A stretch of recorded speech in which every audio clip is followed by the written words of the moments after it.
ಇಂದು ರಾಯಚೂರಿನಲ್ಲಿ ಜಿಲ್ಲಾ ಪಂಚಾಯತ್ ಸಭಾಂಗಣದಲ್ಲಿ ರಾಯಚೂರು ಗ್ರಾಮೀಣ ಕ್ಷೇತ್ರದ ಶಾಸಕ ಬಸನಗೌಡ ದದ್ದಲ್ ಅವರ ಅಧ್ಯಕ್ಷತೆಯಲ್ಲಿ ತಾಲೂಕು ಮಟ್ಟದ ತ್ರೈಮಾಸಿಕ ಕೆಡಿಪಿ ಪ್ರಗತಿ ಪರಿಶೀಲನಾ ಸಭೆ ನಡೆಯಿತು.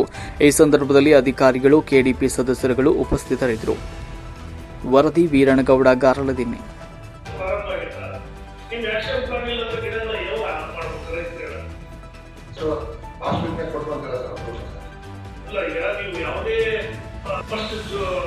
ಜೂನ್ ಫಸ್ಟ್ ಸ್ಟಾರ್ಟ್ ಆಗುತ್ತೆ ಸರ್.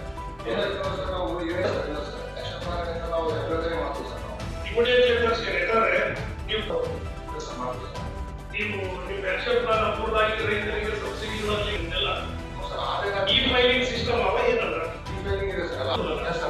ಮ್ಯಾನ್ಯುವಲ್ ಏನಿಲ್ಲ. ಮತ್ತೆ ಯಾಕೆ ಕೇಳಿ ನಿಮ್ಮ ಡಿಡಿಆರ್ ಯಾಕಂದ್ರೆ ಮಳೆಗಾಲ ಚೆನ್ನಾಗಿಲ್ಲ, ಅದಕ್ಕೆ ಈ ವರ್ಷ ತೋಟಗಾರಿಕೆ ಜಾಸ್ತಿ ಆಗುತ್ತೆ. ಈ ಎಲ್ಲ ರೀತಿಯಲ್ಲಿ ವರ್ಕ್ ಸ್ಟಾರ್ಟ್ ಆಗಿದೆ ಸರ್.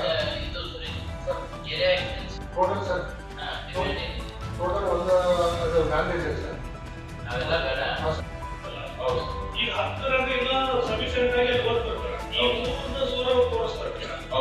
ನೀವು ಅದನ್ನು ಲೆಕ್ಕ ಹಾಕಿದ್ರೆ ನೋಡಲ್ಲಿ ಕರೆಕ್ಟ್ ಒಂದು ವೇಳೆ ಮಕ್ಕಳು ಅದನ್ನು ಸಂಖ್ಯೆಯಾಗಿ ಸೂರ ಬಿಲ್ಡಿಂಗ್ ಅಲ್ಲಿ ಕೂತಾರಂದ್ರೆ ಇಮಿಡಿಯೇಟ್ ಆಗಿ ನಾವು ಬೇರೆ ಬೇರೆ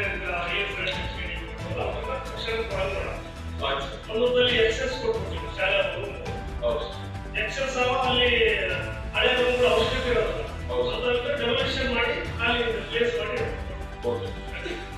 ಇವೆಲ್ಲ ಖಾಲಿ ಇರೋ ವೇಸ್ಟ್ ಇರೋದಾಗಿ ನೀವು ಬಿಡೋದವ್ರಿಗೆ ಕೈಗೊಟ್ಟು ಡೆವಲಪ್ಷನ್ ಮಾಡಿ.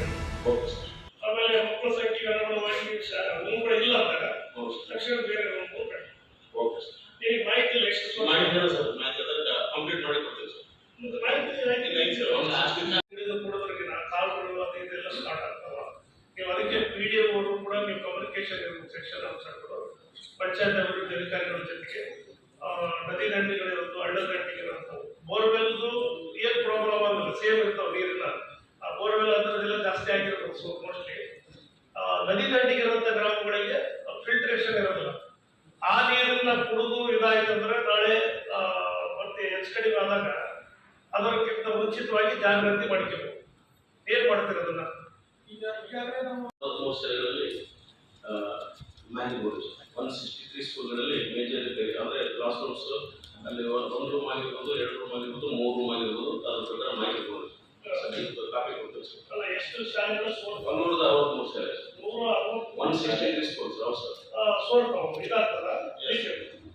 ಇದು sir major repair sir. Major repair? ಹೌದು ಸರ್. 163 ಶಾಲೆ ಅದ ಸರ್. ಟೋಟಲ್ ಸಂಖ್ಯೆ ನಮಗೆ ಕ್ಯಾಲ್ಕುಲೇಷನ್ ಮಾಡಬೇಕು ಸರ್.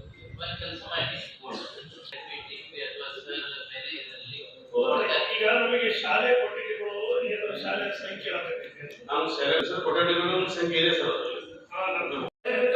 ಡ್ರಿಂಕಿಂಗ್ ವಾಟರ್ ಹೋಗ್ತಿಲ್ಲ ಇಲ್ಲ, ಅದು ನಾವು ಕುಡಿಯೋಕ್ಕಂತೇ ಬಳಸಲ್ಲ ಸರ್. ಯಾಕೆ ಕುಡಿಯಕ್ಕೆ ಬಳಸಲಕ್ಕಷ್ಟೇ ಕುಡಿಯಕ್ಕೆ ಮಾತ್ರ ಯೋಗ್ಯವಿಲ್ಲ ಅಂತೇಳಿ ಬೋರ್ಡ್ ಹಾಕಿಸೋದ್ರೆ ಕೆಲವು ಹೋಗಿದ್ವಿ. ಆ ವಾಟರ್ ನಾವು ಡೈರೆಕ್ಟ್ ಆಗಿ ಕುಡಿಯಕ್ಕೆ ಬಳಸ್ಕೋಬಹುದು. ಆ ರೀತಿ ಮಾಡಿ ಅದನ್ನ ಈಗಲಿಂದ ಜಾಗ್ರತೆ ವಹಿಸೋ. ಮಳೆಗಾಲ ಇದನ್ನು ಸ್ಟಾರ್ಟ್ ಆಯ್ತಲ್ಲ, ಆ ನೀರಿನ ಮಾತ್ರ ಕುಡಿಯಕ್ಕೆ